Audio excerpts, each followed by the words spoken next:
저는 지난번 설교에서 예수님께서 재림하시는 목적이 무엇인가에 대해서 두 가지 말씀을 드렸습니다.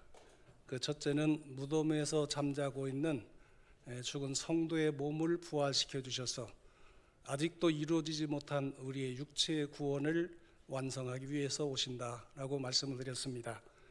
우리가 영혼을 구원받았지만 우리 육체는 여전히 한계 속에 갇혀 있습니다. 늙어야 되고 병들어야 되고 죽어야 됩니다. 또 우리 몸에는 많은 그런 죄성이 잠재 있어서 언제나 이 죄와 투쟁하며 싸우며 살아갑니다. 그런데 예수님께서 우리를 부활시켜 주시면은 이 모든 문제를 완벽하게 해결해 주시는 것입니다. 다시는 늙지 않는 몸이 됩니다. 병들지 않는 몸이 됩니다. 죽지 않는 몸이 됩니다. 그리고 우리 몸에서 모든 그런 죄성이 완전히 사라져서 거룩한 그러한 하나님의 자녀로서 우리가 변화되고 새로워질 수가 있게 되는 것입니다. 그 다음에 두 번째, 예수님께서 오셔서 무엇을 하시느냐? 온 인류를 심판하신다라고 말씀을 드렸습니다. 온 인류를 심판하실 때 특별히 우리 예수 믿는 사람들의 여러 가지 많은 희생과 수고와 고난들, 이 세상에서 보상받지 못했던 그 모든 그런 고난과 희생들을 우리 주님께 다 일일이 기억하셔서 하늘의 영원한 상급으로 갚아주시기 위해서 주님은 오신다라고 말씀을 드렸습니다. 그러므로 예수님의 재림은 우리 믿는 자들에게 얼마나 큰 기쁨이고 소망인지 알 수가 없습니다. 그럼 우리는 주님의 이 은혜를 받기 위해서 예수님 오시는 그 순간까지 우리가 믿음을 굳게 지켜야 되겠고, 더 나아가서는 기회 있는 대로 주님의 일에 힘써야 될 줄로 믿습니다. 자, 그런데 여러분, 아이러니하게도 예수님의 재림을 이렇게 사모하고 갈망하며 또 예수님의 재림을 적극적으로 준비하는 성도들이 자칫하면 예수님의 재림에 대한 잘못된 신앙으로 인해서 이제 우리의 신앙이 흔들리고 미혹되어서 심지어는 자신의 믿음까지도 파국으로 몰고 가는 이런 경우가 있다라고 하는 사실입니다. 자, 그렇다면 여러분, 예수님에 대한 잘못된 그런 신앙은 어떤 것이 있을까요? 크게 두 가지를 우리가 볼 수가 있는데, 우선 첫째는 예수님이 언제 오신다더라, 예수님이 몇 년 몇 월 며칠에 오신다더라 라고 하는 이런 예수님의 재림하는 시기에 대한 잘못된 주장들이 있습니다. 자, 이런 것에 이끌려서 잘못된 신앙생활을 하는 사람들이 있고, 또 더 나아가서는 내가 재림 예수다라고 재림 예수를 사칭하는 사이비와 이단과 그리고 잘못된 이런 사람들을 맹목적으로 따라가다가 그들과 함께 자신의 신앙의 파멸로 함께 들어가는, 자, 이런 일이 있다라고 하는 것입니다. 자, 그렇다면 여러분, 먼저 예수님께서는 과연 언제 세상에 재림하시는 것일까요? 예수님께서는 과연 몇 년 몇 월 며칠에 세상에 다시 오시는 것일까요? 성경에 보면 분명히 말씀합니다. 그날은 아무도 알 수 없고 오로지 성부 하나님만 아시는 특급 비밀이다, 이렇게 성경은 우리에게 가르쳐주고 있습니다. 그래서 오늘 본문 마태복음 24장 35절에서 36절에 보면 주님께서 재림하는 날에 대해서 이렇게 증거해 주시는 걸 봅니다. 천지는 없어질지언정 내 말은 없어지지 아니하리라. 그러나 그날과 그때는 아무도 모르나니 하늘의 천사들도 아들도 모르고 오직 아버지만 아시느니라, 이렇게 말씀해 주셨습니다. 여러분, 이 말씀에 보면 예수님께서 재림하시는 그 날을 누가 알 수 있다고 했습니까? 천사도 알 수 없다고 했습니다. 심지어는 재림하실 당사자인 예수님 자신도 모른다고 했습니다. 누구만 그날을 아십니까? 오로지 성부 하나님만 아신다. 자, 그래서 성부 하나님께만 그날을 아시고, 그래서 때가 되면 성자 예수님에게 세상에 데려가라 라고 명령하시면 그때 예수님께서 세상에 오신다고 말씀해 주시는 걸 봅니다. 자, 그렇다면 여러분, 예수님의 재림하시는 날짜에 대해서 정확하게 알 수 있는 사람이 어디 있겠습니까? 자신 있게 말할 수 있는 사람이 어디 있겠습니까? 만약에 예수님께서 언제 오신다라고 정확하고 자신 있게 말하는 사람이 있다고 한다면 이 사람은 천사보다 우월한 사람이에요. 아니, 성자 예수님보다도 더 존귀하고 높은 사람입니다. 왜냐하면 아버지께서는 아들에게도 이 말씀을 하시지 않기 때문에 그렇습니다. 그러면 여러분, 결론이 무엇이겠습니까? 예수님의 재림하는 날짜와 시기는 아무도 알 수 없다. 오직 성부 하나님만이 예수님께서 재림하시는 그 시기와 날짜를 알 수 있다라고 하는 사실입니다.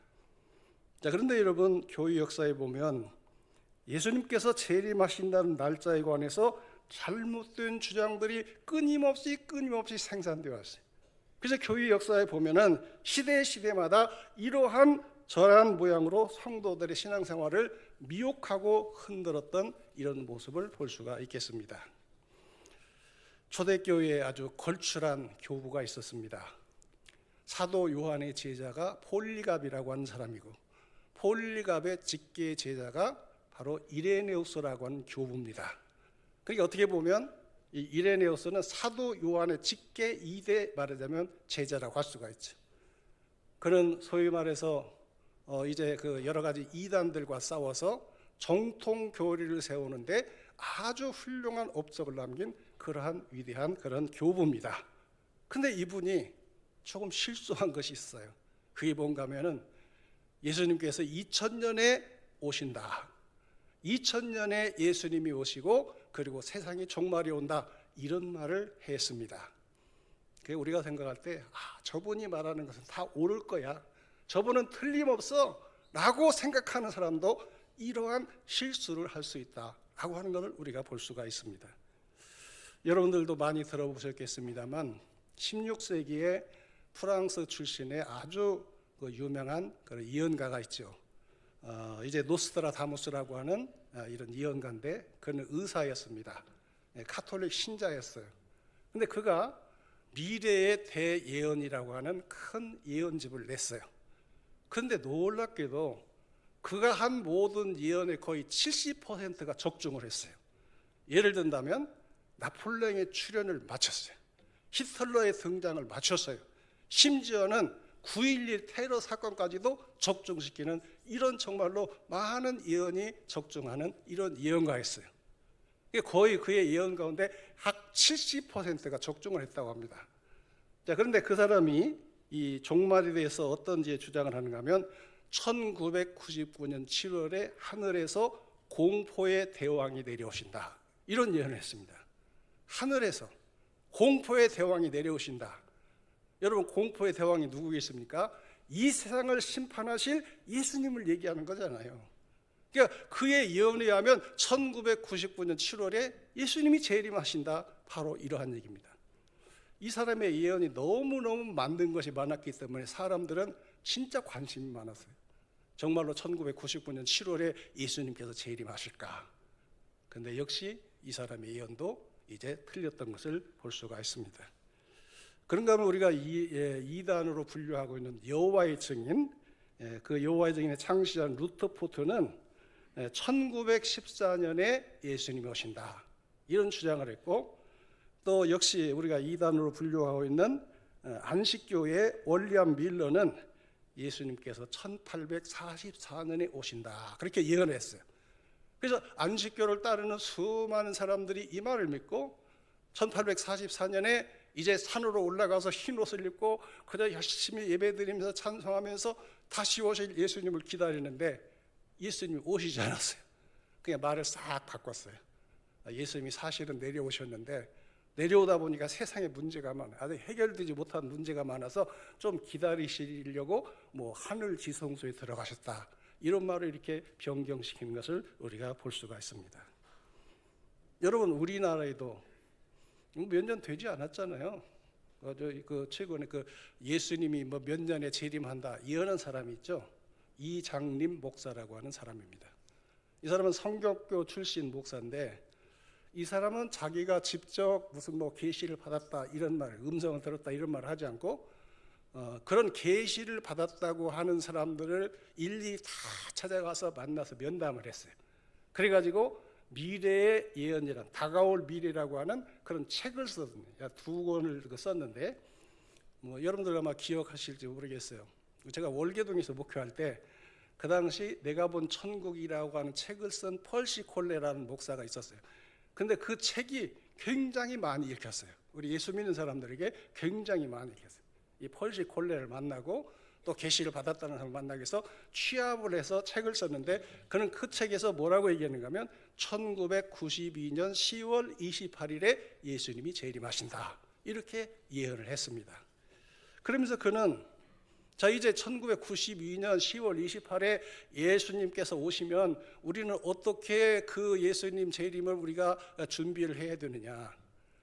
예수님 오시면 세상 일은 아무 쓸데없는데 세상 일에 얽매일 필요가 뭐가 있겠냐. 공부를 해서는 못하고 사업을 하면 뭐하고 뭐 다 필요 없다, 그런 얘기. 그러니까 세상 일에 얽매이지 말고 열심히 모여서 기도하고 찬송하고 막 예배드리다가 그러다가 예수님을 맞이하자, 이렇게 하면서 막 사람들을 모아서 열심히 모여서 막 예배드리고 찬송하고 기도하고 그런 이제 행위를 했습니다.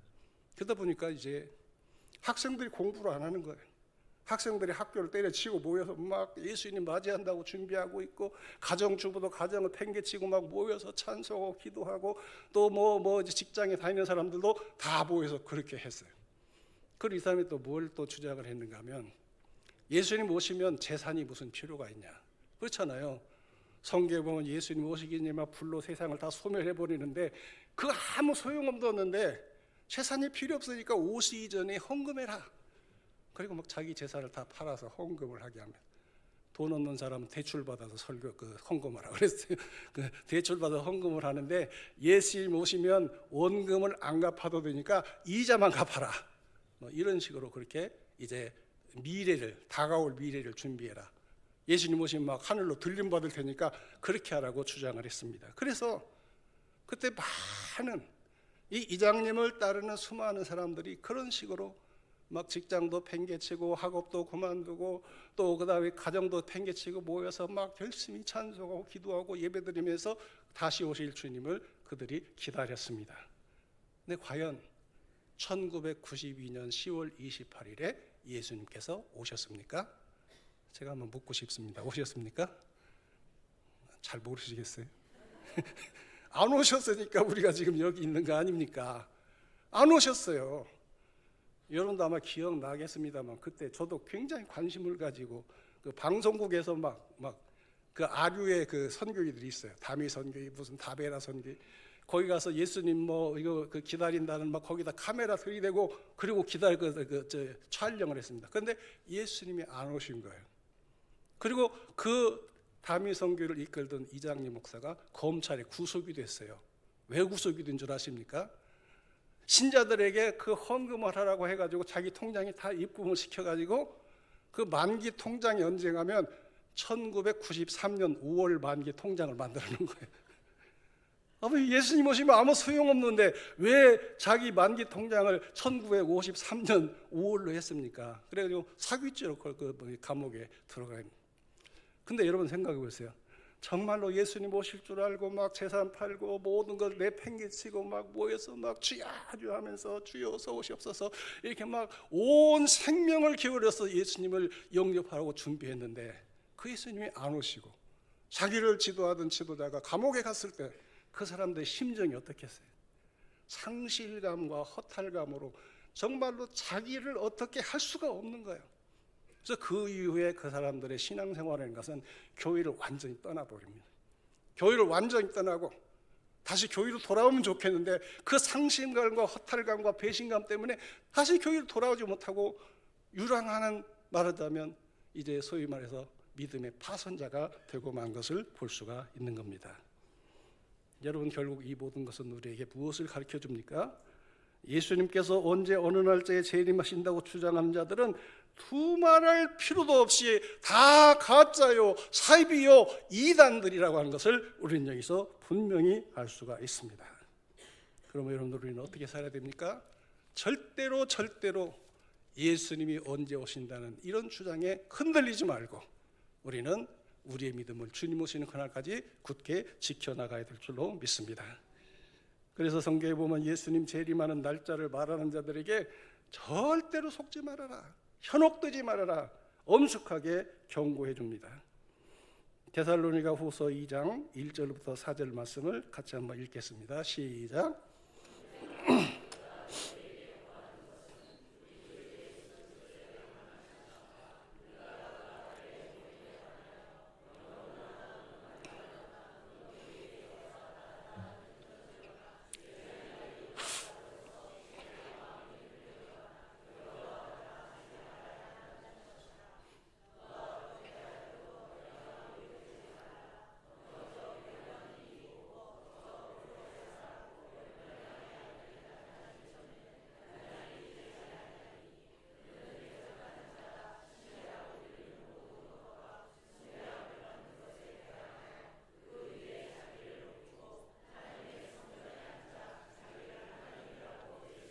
아멘, 아멘.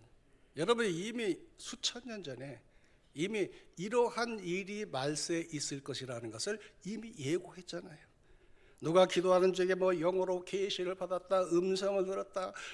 그분은 정말로 신령한 족이고 정말로 그분은 훌륭한 그런 그 족이니까 그분이 받은 말은 받을 거야.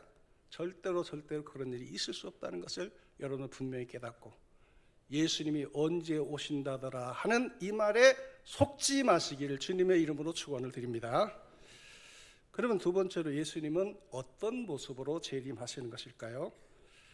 우선은 예수님의 재림하시는 모습은 부활 승천하실 때 가졌던 그 모습으로 다시 재림하신다는 사실입니다. 그리고 두 번째는 모든 사람이 다 똑같이 동시에 볼 수 있도록 공개적으로 우주적으로 재림을 하신다라고 하는 말씀입니다. 사도행전 1장 9절에서 11절에 보면 이렇게 말씀합니다. 이 말씀을 마치시고 그들이 보는 데서 올려져 가시니 구름이 그를 가리어 보이지 않게 하더라. 올라가실 때 제자들이 자세히 하늘을 쳐다보고 있는데 흰 옷 입은 두 사람이 그들 곁에 서서 이르되 갈릴리 사람들아 어찌하여 서서 하늘을 쳐다보느냐? 너희 가운데서 하늘로 올려지신 이 예수는 하늘로 가심을 본 그대로 오시리라 하였느니라. 이렇게 말씀하고 있습니다. 예수님께서 부활 후에 승천하실 때 제자들이 하늘로 올라가시는 예수님을 이렇게 쳐다보고 있었어요. 그런데 그 옆에 흰옷 입은 두 사람이 이런 얘기합니다. 아마 이 흰옷 입은 두 사람은 천사라고 생각이 드는데, 갈릴리 사람들아 어찌하여 서서 하늘을 쳐다보느냐? 너희 가운데 하늘로 올려지신 이 예수는 하늘로 가심을 본 그대로 다시 오시리라. 이렇게 말씀하고 있습니다. 여러분, 이 말씀 무슨 말씀입니까? 예수님께서 부활하신 몸으로 하늘로 승천하신 것처럼 예수님께서 다시 오실 때도 부활하신 그 몸을 가지고 이 땅에 재림하신다라고 하는 이러한 말씀인 것입니다. 자, 그런데 어떤 이들은 예수님의 재림은 육체적으로 오시는 것을 말하는 것이 아니다, 예수님의 재림은 영으로 오시는 것을 말한다고 하면서, 그러므로 오순절 성령 강림이 곧 예수님의 재림이다. 자, 이렇게 주장하는 사람들이 있습니다. 그 대표적인 사람이 20세기 독일의 자유주의 신학자인 루돌프 볼트만이라는 사람이 있는데, 그는 이렇게 주장합니다. 역사적 재림이라는 건 없다. 다만 성령께서 이 땅에 오셔서 신자들의 마음속에 임하시는 그 사건이 곧 예수님이 재림하신 것이다. 이렇게 얘기를 해요. 그러면 왜 그렇게 얘기할 수가 있느냐? 성부, 성자, 성령은 삼위일체 하나님 한 몸이시지 않느냐? 그러면 성령이 내 몸에 오셨다는 것은 그것은 바로 성자께서 오셨다는 말과 같은 말이 아니냐? 이런 식으로 예수님의 육체적 재림을 부인하는 것을 보게 됩니다. 근데 여러분, 이 말 우리가 얼핏 들으면 그럴듯하게 들리잖아요. 그렇지. 성부, 성자, 성령은 한 몸인데 성령이 오신 것이 예수님이 오신 것이지. 그래서 예수님의 재림도 성령 강림을 말하는 것이 될 수 있겠지. 우리가 이렇게 생각할 수 있습니다. 그러나 이것은 여러분, 성경이 증거하고 있는 예수님의 육체적 재림을 부인하는 아주 잘못된 그런 해석이다라고 하는 겁니다. 여러분, 성령 강림이 사도행전 2장에 보면 나오죠. 사도행 2장에 보면 오순절 마가의 다락방에서 제자들이 막 간절히 기도하는 가운데서 하늘에서 성령께서 이 땅에 강림을 하십니다. 그래서 교회와 함께하고 계시고 모든 믿는 자들의 마음속에 임재하셨어요. 자, 그런데 여러분, 이렇게 그 성령께서 이미 사도행전 2장에서 이 땅에 강림하셔서 교회와 함께하고 계시고 믿는 자와 함께하고 계시는데, 그 다음에 기록된 사도들의 그 서신서 성경에 보면 계속해서 또다시 예수님의 재림에 대해서 주님이 오신다, 인자가 오신다, 예수님이 오신다 계속해서 강조하고 있잖아요. 그러면 여러분 이게 말이 안 되잖아요. 그렇죠? 성령 강림이 예수님의 재림이라면 이미 재림이 이루어졌는데 왜 또다시 예수님이 오신다, 예수님이 다시 강림하신다 이런 말을 왜 할 필요가 있겠어요? 그러므로 성령 강림이 예수님의 재림이다라고 하는 이 말은 완전히 이것은 잘못된 그런 해석이다라고 볼 수가 있습니다. 자, 그래서 고린도전서 15장 22절에서 24절을 보면 이렇게 말씀합니다. 아담 안에서 모든 사람이 죽은 것 같이 그리스도 안에서 모든 사람이 삶을 얻으리라. 그러나 각각 자기 차례대로 드리니 먼저는 첫 열매인 그리스도요, 다음에는 그가 강림하실 때 그리스도에게 속한 자요, 그 후에는 마지막이니 그가 모든 통치와 모든 권세와 능력을 멸하시고 나라를 아버지께 바칠 때라. 이렇게 말씀하고 있습니다. 여기 나오는 이 말씀은 뭘 얘기하는가 하면 부활에 대해서 얘기하고 있는 거예요. 부활의 맨 처음 부활한 분이 누구냐? 첫 열매인 그리스도, 예수님께서 부활의 첫 열매다, 그런 얘기. 그 다음에 두 번째 부활은 언제냐? 그가 강림하실 때 그리스도에게 속한 자, 예수님께서 재림하실 때 바로 예수 믿는 사람들이 두 번째 부활에 참여한다, 그런 얘기. 그리고 그 다음은 나중이다. 맨 나중에 주님께서 이 세상을 심판하기 전에는 믿지 않는 자도 부활한다. 이걸 지금 말씀하고 있어요. 근데 여러분 여기 보세요. 먼저는 첫 열매다, 첫 번 부활한 분은 그리스도다, 이렇게 얘기하면서 그 다음에 그가 강림하실 때 그리스도에게 속한 자다. 그 다음에 그가 강림하실 때 그가 누구예요? 부활한 첫 열매인 그리스도를 얘기하고 있는 거 아닙니까? 그러므로 여러분들, 예수님의 재림은 성령 강림을 말하는 것이 아닌 것입니다. 하나님의 아들 예수님께서 부활하신 그 몸으로 다시 세상에 다시 강림하신다라고 하는 거예요. 결정적으로 여러분들, 요한계시록 22장 20절에 보면 성경의 맨 마지막이잖아요. 그때 이제 예수님께서 사도 요한에게 앞으로 미래에 되어질 모든 일, 심판 때 되어질 모든 일, 그리고 심판 후에 있을 새하늘과 새 땅에 관한 모든 일을 다 이제 그 사도 요한에게 보여주셨잖아요. 그리고 맨 마지막으로 무슨 말씀을 하시는가 하면 내가 진실로 속히 오리라. 누가 온다고 했어요? 성령이 오신다고 했습니까? 성령은 이미 함께하고 계세요. 누가 오신다고? 예수님. 지금까지 모든 그 비밀과 그 계획을 다 알려준 그 예수님이 내가 진실로 속히 오리라. 그랬더니 사도 요한이 뭐라고 화답합니까? 아멘, 주 예수여 오시옵소서. 성령이여 오시옵소서가 아니라 주 예수여 오시옵소서라고 고백하고 있는 것을 볼 수가 있는 것입니다. 자, 그래서 마태복음 24장 27절에서 31절에 보면 예수님의 재림이 어떻게 이루어질 것인가에 대해서 주님께서 직접적으로 말씀해 주시는 걸 봅니다. 우리 같이 27절에서 31절 같이 한번 더 읽겠습니다. 시작.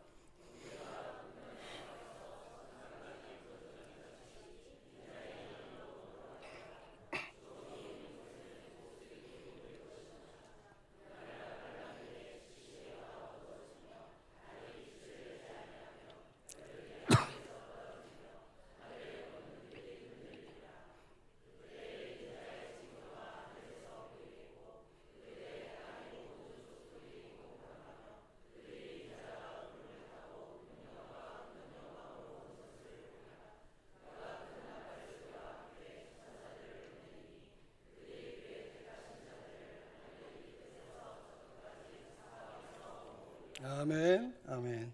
제가 30절을 다시 한번 읽어보겠습니다. 그때 인자의 징조가 하늘에서 보이겠고 그때 땅의 모든 족속들이 통곡하며 그들이 인자가 구름을 타고 능력과 큰 영광으로 오는 것을 보리라. 누가 온다고 그래서 인자. 여러분, 인자라는 것은 사람의 몸을 입으신 예수님을 얘기해요.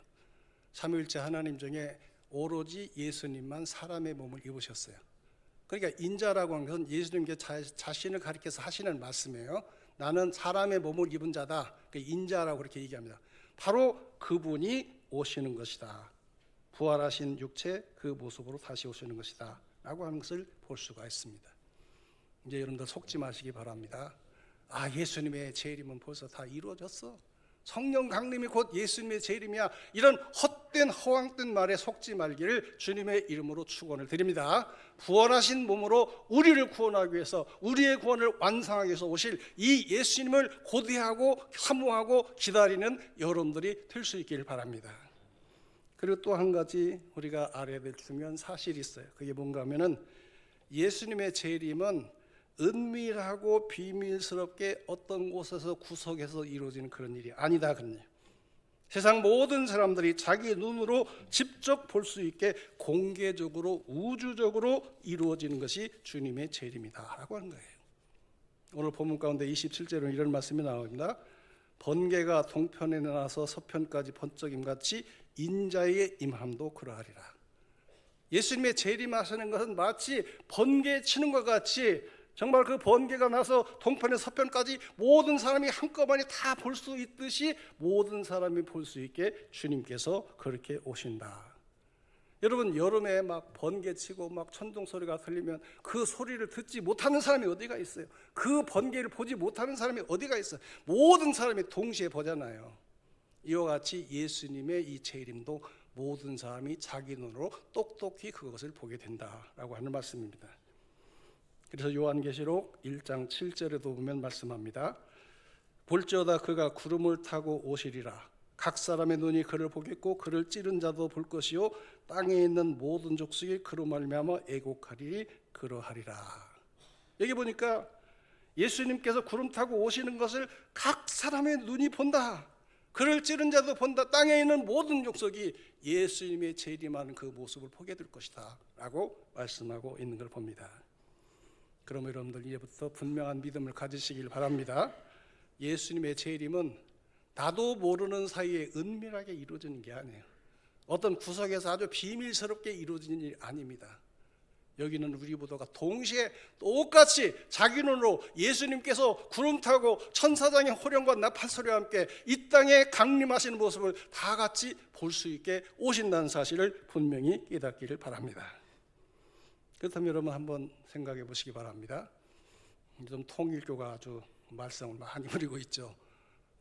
하늘 어머니, 참 진리 어머니는 감옥에 가 있잖아요. 그런데 통일교 창시자가 문선명이잖아요. 문선명이 와서 뭐라고 주장합니까? 자기가 재림 예수라고 그랬어요.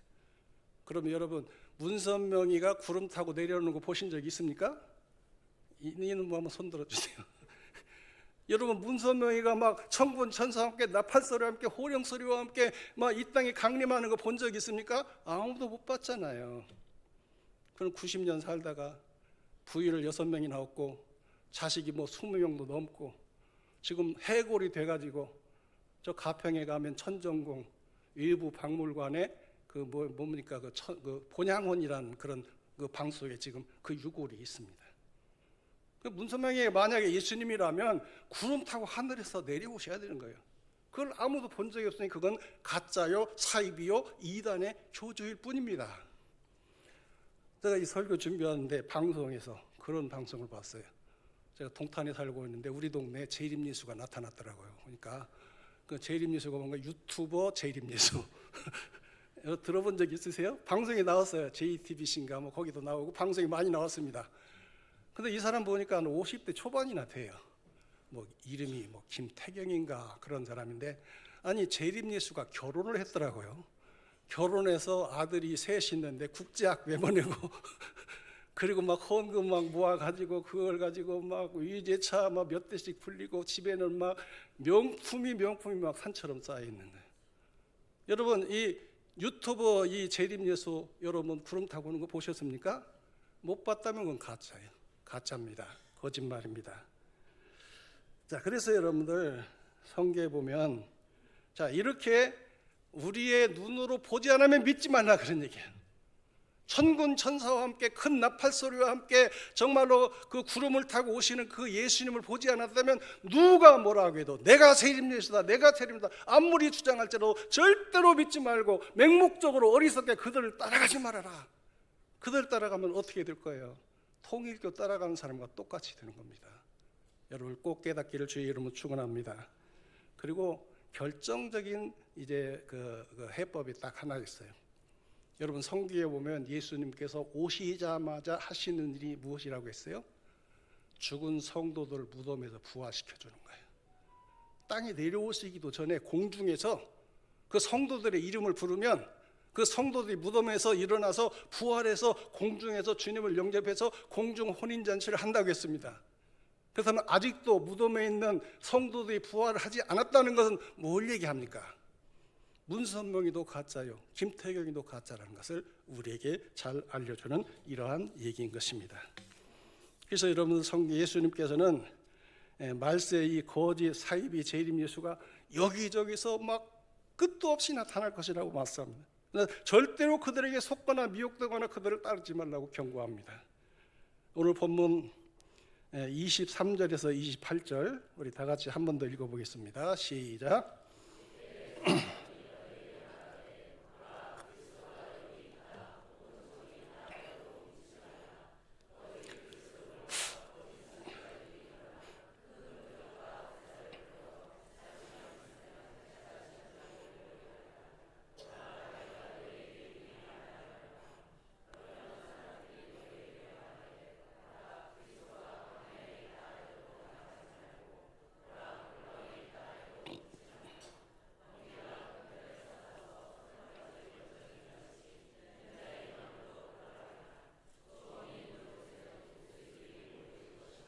이미 주님께서 예언하셨잖아요.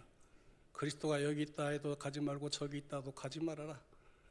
재림 예수가 저 천정궁에 있다 해도 가지 말고 동탄에 있다 해도 가지 말라. 따르지 말라. 분명히 경고하고 있습니다. 자, 그럼 마지막으로 주님의 재림을 기다리는 우리는 어떤 태도와 신앙 자세를 가지고 이 재림을 준비해야 될까요? 가장 중요한 것은 이런 사이비 이단에 현혹되지 말고 맹목적으로 그들을 따라가지 말아야 한다, 그런 얘기예요. 그분 뭐 신령한 분이야, 그분이 계시 받았어, 언제 오신다고 했어, 이런 거 전부 그건 다 거짓말입니다. 이날은 아무도 모릅니다. 절대로 따라가지 말고 절대로 맹목적으로 흔들리지 말아야 될 줄로 믿습니다. 그것이 우리의 믿음을 지키는 비결입니다. 그리고 한 걸음 더 나가서는 주님께서 우리에게 맡겨진 직분과 사명에 열심히 헌신하고 봉사하다가 그 상태로 주님을 맞이할 수 있어야 될 줄로 믿습니다. 여러분, 주님께서 이제 승천하실 때 우리에게 많은 사명을 주셨어요. 멀게는 땅끝까지 이르르되 복음의 증인이라 말씀하셨어요. 두 번째는 가깝게는 내가 살고 있는 이곳에서 빛과 소금의 사명을 감당하라고 말씀하셨어요. 그리고 우리에게 주신 몸된 주님의 몸된 교회에서 여러 가지 직분과 사명을 주셨습니다. 그리고 이 일을 위해서 너희가 열심히 충성해라 라고 우리에게 당부하셨습니다.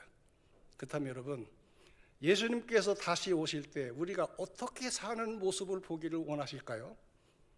주님 주신 그 직분 붙잡고 열심히 충성하고 열심히 헌신하는 그 모습을 보기를 원하실 거예요. 예수님의 재림을 막 기다린다고 하며 사모한다고 하면서 흰 옷 입고 산에 올라가서 쫙 사주요 막 목소리가 터지게 기도하고 찬송하고 그러길 원하실까요? 아닙니다. 예수님 오시기 전에 한 사람이라도 더 전도하고 정말로 한 사람이라도 더 권면하고 정말 내게 주신 그 직분과 사명에 열심히 일하는 그 모습을 우리 주님께서 보기를 원하시는 거예요. 그래서 마태복음 24장 44절에서 51절에 보면 이렇게 말씀합니다. 한 번 더 읽겠습니다. 이러므로 너희도 준비하고 있으라. 생각하지 않은 때에 인자가 오리라. 충성되고 지혜 있는 종이 되어 주인에게 그 집 사람을 맡아 때를 따라 양식을 나눠줄 자가 누구냐. 주인이 올 때 그 종에 이렇게 하는 것을 보면 그 종이 복이 있으리로다. 내가 진실로 너희에게 이르노니 주인이 그 모든 소유를 그에게 맡기리라. 만일 그 악한 종이 마음에 생각하기를 주인이 더디 오리라 하여 동료들을 때리며 술 친구들과 더불어 먹고 마시게 되면 생각지 않은 날 알지 못하는 시각에 그 종의 주인이 이르러 엄히 때리고 의식하는 자가 받는 벌에 처하리니 거기서 슬피 울며 이를 갈리라. 아멘. 여러분, 예수님께서 다시 오시는 것을 믿으십니까?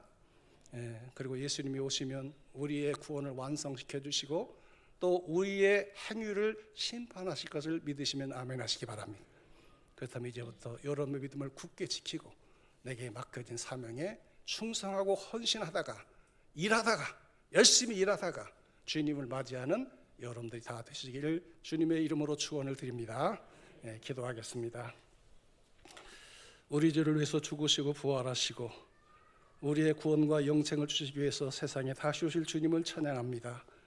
악한 사탄 마귀는 할 수만 있으면 택한 자로 넘어뜨리기 위해서 우는 사같이 삼킬 자를 찾고 있습니다. 이제 오늘 주신 이 말씀으로 굳게 무장해서 재림 날짜로 미혹하는 모든 권죄의 선지자들의 미혹을 물리치게 하시고 자칭 재림 예수로 주장하는 자들을 단호히 대적하게 하여 주시옵소서.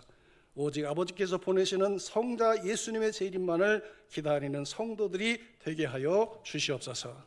예수님의 이름으로 기도하옵나이다. 아멘.